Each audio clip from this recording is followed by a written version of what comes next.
Bonjour les parents de l'école Étoile de l'Acadie. Aujourd'hui, on est le 19 octobre, puis voici un suivi de qu'est-ce qui s'en vient à l'EDA.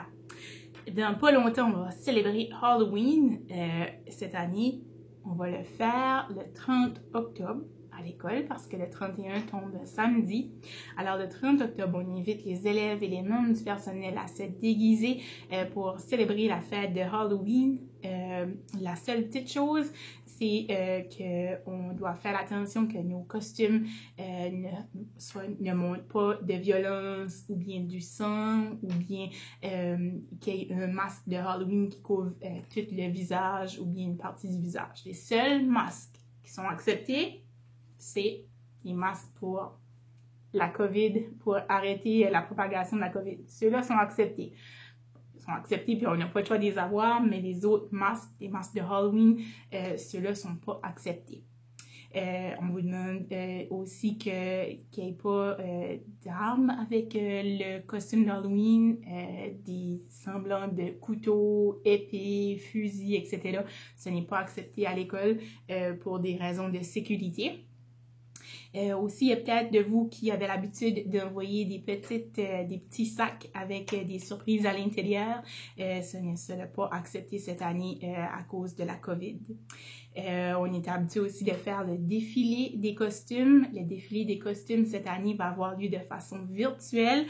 Puis on va vous communiquer le moyen virtuel qu'on va utiliser pour que vous puissiez vous autres aussi profiter du visionnement de ces costumes beaux et originaux-là.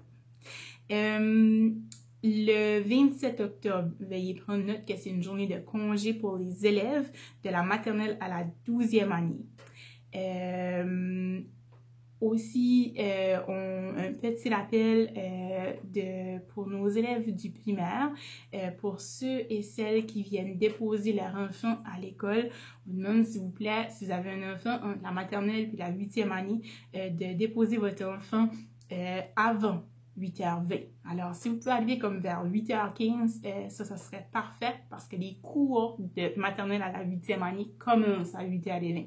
Alors, si votre enfant arrive à 8h20, il arrive puis il est probablement en retard dans la classe puis ça met toute la journée un petit peu, ça blase toute l'horaire de la journée. Alors, si vous pouvez nous aider là-dedans, on apprécie ça. Pour les élèves du secondaire, c'est encore à 8h35 que la journée commence.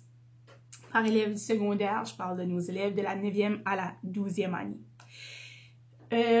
Les enseignants vont vous envoyer ou vous ont peut-être déjà envoyé ou bien si vous avez déjà communiqué à travers Teams pour parler aux enseignants, c'est correct, mais avec ce courriel-ci, il y a un attaché qui s'appelle « Comment accéder à une réunion Teams pour la classe de votre enfant pour la première fois ». Advenant qu'on serait à aller dans la phase rouge ou si une classe devait fermer ou si l'école devait fermer. Alors, si vous ne l'avez pas déjà fait, voici la procédure à suivre. Allez en attacher à ce courriel ici. Puis, comme je dis, peut-être que vous allez recevoir de l'information des enseignants s'ils n'ont jamais eu la chance de vous rejoindre à travers Teams. On veut juste s'assurer que les choses fonctionnent bien puis qu'on soit un petit peu en avant des coups au cas où l'école devait fermer. Pour les élèves pour mes parents du primaire, cette vidéo ici, elle vient de finir pour vous, là. Alors, je vous souhaite une bonne semaine aux parents du primaire. Pour les parents du secondaire, 9e à la 12e année, j'aimerais que vous resteriez branchés juste un petit instant de surplus. On veut vous parler de la journée. Tout de suite, là, ça regarde comme la journée du 29 octobre, mais on va vous confirmer ça très bientôt.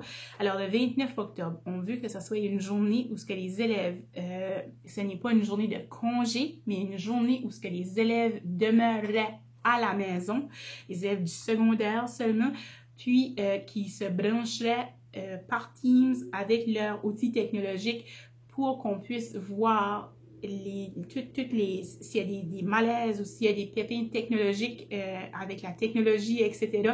Si notre école devait fermer ou si notre école devait passer en phase rouge, puis que l'éducation se continuerait à distance, on veut vraiment s'assurer qu'on a une journée de pratique pour voir comment les choses vont. Puis de voir aussi s'il n'y a pas quelque chose qu'on peut remédier à la situation avant qu'on soit vraiment plongé dedans si advenant qu'on y est pour arriver là. Alors le 29 octobre, ça serait une journée normale pour les élèves, normale dans le sens qu'ils se branchent à partir de la maison avec leur outil technologique à tous leurs cours, ils font tous leurs cours, etc. La seule chose, c'est qu'ils sont à la maison pour suivre ces cours-là. On va faire une première journée, peut-être qu'on aura une deuxième journée, mais on va certainement commencer avec une première journée, faire une évaluation, puis voir après ça, du côté des enseignants comme du côté des élèves, faire un compte rendu, puis voir qu'est-ce qu'on a à améliorer ou qu'est-ce qui a bien marché, puis comment est-ce qu'on peut s'organiser pour faire sûr que la qualité d'enseignement demeure lorsqu'on y a un enseignement à distance. Pour les élèves qui ont Internet à la maison, mais pour qui ça fonctionne pas vraiment bien et qui n'ont peut-être pas d'outils technologiques, ces élèves-là ont le droit de venir à l'école quand même. On va leur prêter un outil technologique si tel est le cas. Puis pour les élèves qui n'ont pas Internet ou bien que Internet fonctionne plus ou moins bien à la maison, ils pourront quand même venir à l'école avec leur outil technologique. Puis ensuite de ça, ils pourront circuler dans les classes comme ils le font lors d'une journée régulière, mais ils devront utiliser leur outil technologique qu'ils ont ou qui a été emprunté de l'école pour pouvoir faire leur journée pour qu'eux autres aussi aient un semblant d'une journée pratique si l'école devait aller en phase rouge. Alors, mieux vaut prévenir que guérir. Alors, si on peut faire ça, puis faire une pratique, puis s'aligner comme il faut, si l'école doit fermer, ben au moins, on sera un pas de plus près. Là-dessus, je vous souhaite une excellente semaine, puis on se reparle la semaine prochaine. Salut tout le monde!